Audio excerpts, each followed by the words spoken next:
ফাঁসি দেওয়ার আকাশ, রাতের আকাশে কোথাও একটা সন্দেহজনক বস্তু, আদৌ সেটা কি তা এখনো পর্যন্ত প্রশাসনিক স্তরে নিশ্চিত করা হয়নি।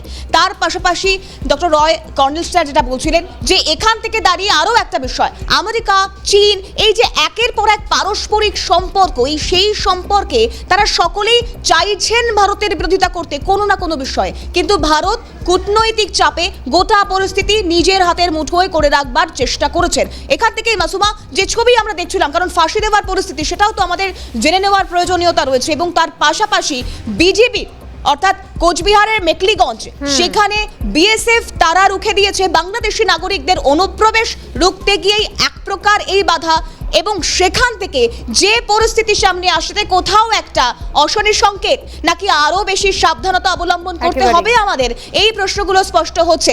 মাসুমা, একেবারে তিথি, এখান থেকে আমরা সরাসরি এই মুহূর্তে ফাঁসিদোয়া থেকে পিকাই রয়েছেন আমাদের প্রতিনিধি, পিকাই থেকে স্পষ্ট হতে চাইবো। পিকাই, রাতের আকাশে যে আলোর বিন্দু দেখা গিয়েছিল, তারপর নানা জল্পনার প্রকাশ ঘটেছিল, বলা হয়েছিল ড্রোন হতে পারে, অন্য কোনো বস্তু হতে পারে, এখনো পর্যন্ত কি জানা যাচ্ছে, কি ছিল সেটা?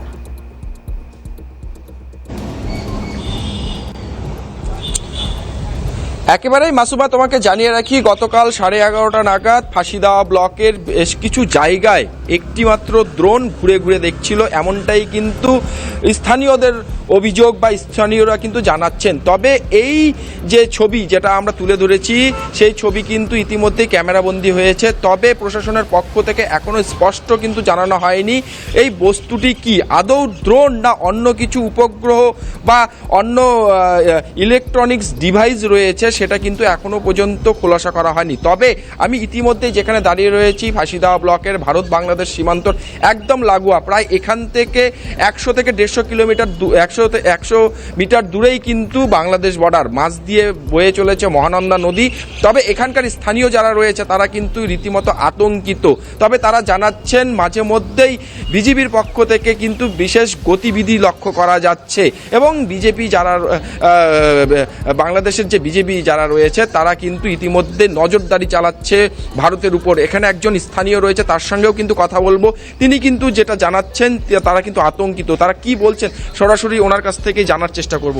কি বলবেন দাদা, কতটা সমস্যা রয়েছে, কতটা আতঙ্কে? বর্তমান যা দেখা যাচ্ছে, এই সিন্দুর অপারেশন সাকসেস হওয়ার পরে বাংলাদেশ সরকার অর্থাৎ ইউনিট সরকার, এই জামাতের সরকার যেভাবে ভারত সরকারের উপরে একটা আলাদা তাদের নজরটা পাওয়া যাচ্ছে, বিশেষ করে আমার বর্ডারের সংলগ্ন বাড়ি, বর্তমান বাংলাদেশ বর্ডার গার্ড পুলিশ অর্থাৎ বিজেপি, তারা যেভাবে আগে কিন্তু এরকম আগে দেখা যেত না, এবং এখন যেভাবে তারা প্রতিনিয়ত মানে কোনো কিছু বর্ডারের পাশে কোনো কিছু একটু কিছু হলে তারা দলবল নিয়ে ছুটে চলে আসে, পাবলিককে নিয়ে চলে আসে। তো এই মতো অবস্থায় ভারত সরকারের যে আমাদের সেনা যারা আছে বিএসএফ, তার প্রতি উত্তর দিয়ে দেয়। তা এখন দেখা যাচ্ছে যে কি, যে এই সিন্দুর অপারেশন হওয়ার পরে বাংলাদেশ সরকার, যেটা কালকে শোনা গেল মানে সংবাদ মাধ্যমে, শীতলপুর একটা হাট আছে একদম আমাদের চিকেন অর্থাৎ শিলিগুড়ি সংলগ্নে, সেখানে একটা অচল এয়ারবেস ছিল, সেই জিনিসটাকে বাংলাদেশের সেনাপ্রধান তারা ওটাকে কালকে প্রতিস্থাপন করলো। তো তাদের একটা চিন্তা ভাবনা, আমার মনে হয়, আমার দৃষ্টিকোণে যা বোঝা যাচ্ছে, তাদের পিছনে কোনো দুটা দেশ হয়তো তাদের পিছনে শক্তি যোগাচ্ছে, নাহলে তারা এই জিনিসগুলো তারা চিন্তা ভাবনা করতে পারে না। এই যে কিছুক্ষণ আগে আপনি জানাচ্ছিলেন যে আপনার একদম বর্ডার সংলগ্ন এলাকায় আপনি বাস করেন, এবং বাংলাদেশের যে সমস্ত মাইক যখন বাজানো হয় কিছু কথা আপনারা শুনতে পান, কি যদি জানান? এইখানে একটা ভালো আপনি প্রশ্ন করেছেন। আমার যেহেতু বাড়ি একদম সংলগ্নে বর্ডারে, একদমই জিরো পয়েন্টের কাছে, বাংলাদেশের কোনো কিছু ওদের মিটিং মিছিল হলে যখন একটা মাইক যারা ভাষণ দেয়, সম্পূর্ণ ভারত বিরোধী এবং ভারত বিদ্বেষী কথাবার্তা যেভাবে বলা হয়, মানে মোট কথা তারা 71-এর কথা তারা সম্পূর্ণভাবে ভুলে গেছে। কারণ হচ্ছে কি, যে এই 71-এর যেভাবে তাদের এই দেশটাকে যেভাবে আমাদের ভারত সরকার তৎকালীন স্বর্গীয় ইন্দিরা গান্ধী যেভাবে দেশটাকে স্বাধীন করেছিল, সেই কথাগুলো ভুলে গিয়ে এখন বর্তমান একদম সম্পূর্ণ তার মানে বিপরীত কথাবার্তা, ভারত বিদ্বেষী কথাবার্তা, মানে মানে মোট কথা হচ্ছে কি তারা মাইকের মধ্যে সেই কথাগুলো শোনা যায় না, এইভাবে তারা কথাবার্তাগুলো বলে। আপনারা সেটা সম্পূর্ণ শুনতে পাচ্ছেন? হ্যাঁ, বাড়িতে কাছে তো, একদম বর্ডারের কাছে, তো শোনার কোন পাশে কি কোন কোন গ্রাম রয়েছে? এখানে পাশে আছে কাশিমগঞ্জ বাজার আছে, তারপর বাংলাবান্ধা আছে, তারপরে তেঁতুলিয়া থানার অন্তর্গত এগুলা, যেরকম টেকনাফ থেকে তেঁতুলিয়া, তো তেঁতুলিয়ার শেষ প্রান্তে যেটা আমরা এখন বর্তমানে এখানে চিকেন নেক, এই চিকেন নেকের সমস্যা নিয়ে বর্তমান বাংলাদেশ সরকার যেভাবে এই যে ইউনিট সরকার যে উঠে পড়ে লাগছে, তার মূল কারণ হচ্ছে আলাদা। যেহেতু আমাদের একটা করিডোর এখানে শিলিগুড়ির একটা বলা যেতে পারে আমাদের পশ্চিমবঙ্গের একটা দ্বিতীয় শহর, এর মধ্যে অনেক কিছুই আছে, তো সেই অনুযায়ী নাহলে একটা অচল এয়ারবেস যেখানে তাদের ভাত আনতে পান্তা ফুরায়, সেটাও তারা কালকে উদ্বোধন করলো।